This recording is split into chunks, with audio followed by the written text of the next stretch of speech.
This is the Horse Radio Network. This is episode 667 of Horse Tip Daily. A different horse tip, a different equine topic, a different equestrian expert every day. Horse Tip Daily brings the world of equine knowledge to you, one day at a time. Today's tip is brought to you by Equestrian Collections.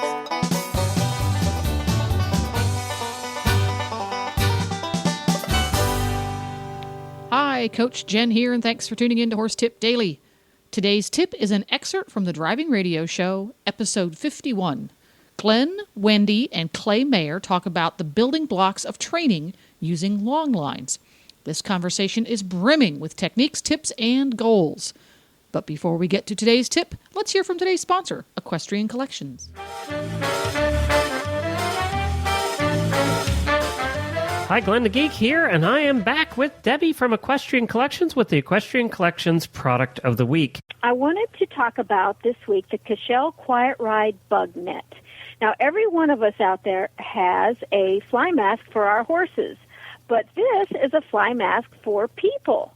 I'll tell you, when you're trail riding and you're out there and you're in the woods, like after a storm or something, and the mosquitoes or the deer flies come out, this is perfect. I always thought it looked kind of silly, and then I bought one the other day because we had been out and the gnats were horrible. So I went home and bought one, wore it out to the same place like 2 weeks later, and I could not believe it. It really, really works. It keeps the gnats out of your eyes and out of your contacts and out of your nose and the mosquitoes. And it's not really that hot. It's just like you had a fly mask on, and you can trim it if you have a shorter neck. You can trim it. It goes up under your helmet. You can tuck down in your shirt or outside of it. I was just amazed at how well it did. It was something that I don't think I ever want to be without on those trail rides at those places that are very buggy. And this year we have a tremendous problem with mosquitoes all over the country, so this is just a perfect item. And it's affordable at $15.95. You can find it easily. Just go search for Quiet Ride Bug Net at equestriancollections.com, and it'll pop up, and you can get one in your hands very soon.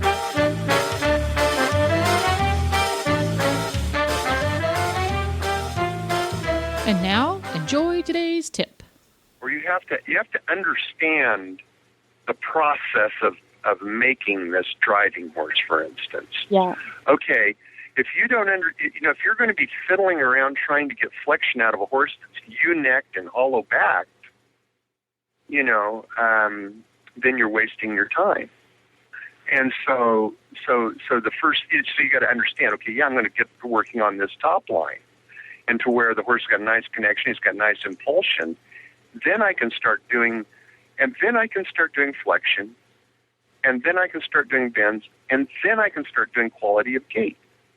So you have to kind of understand the order of those things go, or at least have a plan, whether it's not that one, of your own. Yeah. Clay, when you start a horse longlining, do you start in a round pen or a small area, or do you start in the arena so you have lots of places to change direction? Or... Yeah, I prefer a big enclosed arena. No gates, no holes with a new horse, right. and plenty of space. I don't like a round pen at all, right? Because they just follow the fence. But with a on the ground, now usually what I recommend to a lot of people is put a side rein on the outside. And make that side rein long enough to where he can kind of stretch his nose out there and find the rein, but it's not at all very short. And then take a long rein and run it from your hand up to the ring snaffle and back to the surcingle on a low rein, where it's kind of like almost a draw rein kind of thing. Yeah. And then have your whip and just that one rein. It's almost like lunging.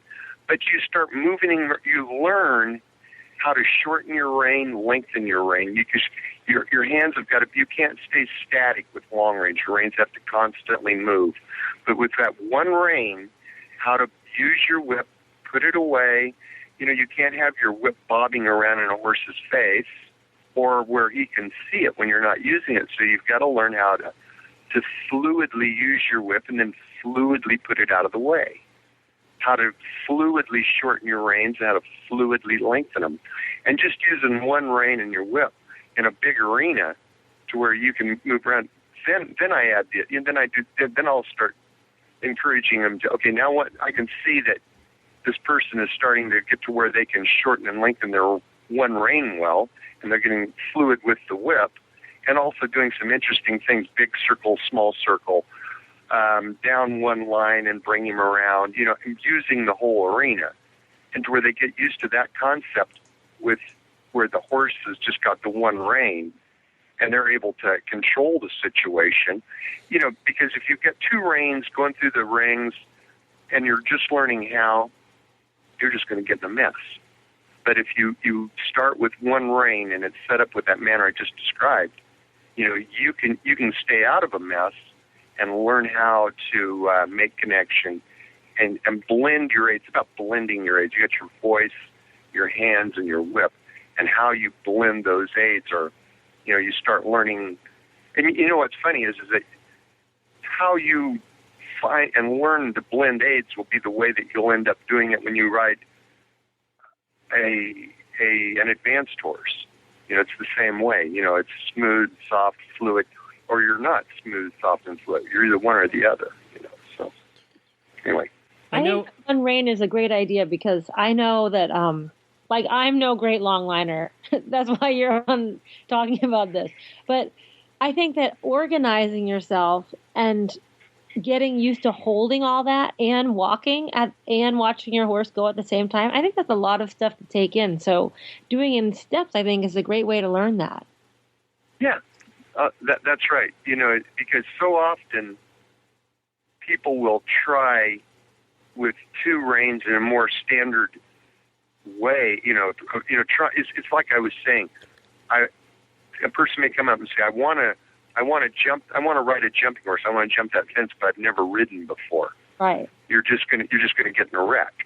Right. And the same thing is with long reins. You don't want to say, okay, I'm going to get a pair of long reins. I'm going to hook them to these to my surcingle, and I'm going to start working on my horse's lengthening of stride.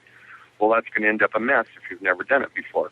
So you do like it is a handful, as you say, and you want to simplify that and have simple goals, and then all of a sudden you think, oh yes, I can really shorten my reins well now.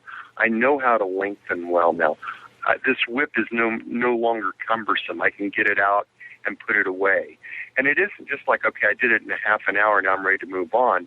It's a couple of weeks of doing that by taking and blending those three aids, and have the horse go over a set of cavalettis, or go through a parallel rails, or a small jump, or a variety of things, or through a set of cones. Create a little course, to where, okay, I can really test my skill and see how well I can blend my aids to get him to do those things.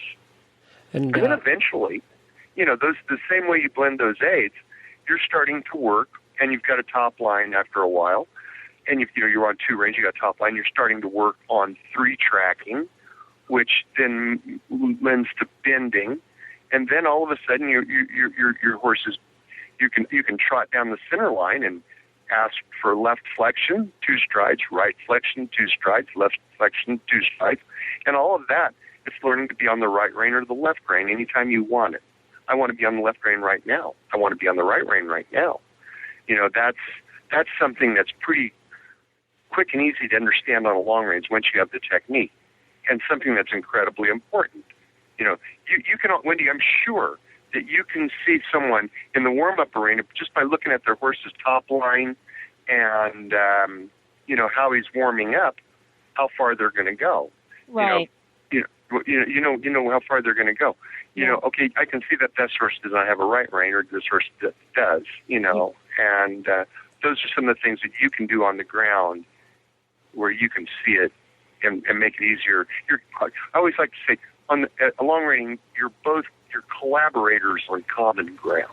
So. And you both get a heck of a lot of exercise. Yeah. You know what? When I was younger, I used to really get into it. Now I take smaller. I use longer reins now. You know, I thought I married into this. I'm a horse husband, and I married into this. But my wife, every baby horse that we ever gotten, she always started on, whether they were riding horses, driving, or whatever. She always started with long line and would do that for weeks and weeks and weeks before she ever thought about getting on the horse. And I thought everybody did that. Well, there you go. A little something for everybody. Thanks to Wendy, Glenn the Geek, and Clay Maier. You can see what Clay does with his Frisian horses on long lines, and it's pretty impressive. Just hit up YouTube and search for his name, Clay Maier, Maier. If you just can't get enough of Wendy and Glenn, you can listen to them every week on the Driving Radio Show, drivingradioshow.com. Don't forget to support our sponsors here on Horse Tip Daily because they make these podcasts possible. Today's podcast has been brought to you by EquestrianCollections.com. Just like Horse Tip Daily brings the whole world of equine knowledge to you, EquestrianCollections.com brings the whole world of equine online shopping to you. Check them out today at EquestrianCollections.com, and while you're there, tell them Coach Jen sent you. Please stop by the Horse Tip Daily Facebook page and let us know what you think of the tips you hear on the show. It's also a great place to tell us about topics you'd like to hear us cover on the show.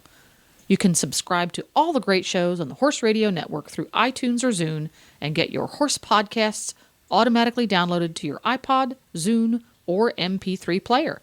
You can also listen to the shows right on Facebook. The player's right there every day. I'll be back again tomorrow with another new expert and a different horse tip. Until then, go ride your horse!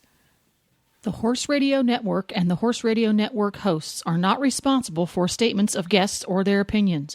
Use your own judgment when listening to the tips provided by the experts on Horse Tip Daily.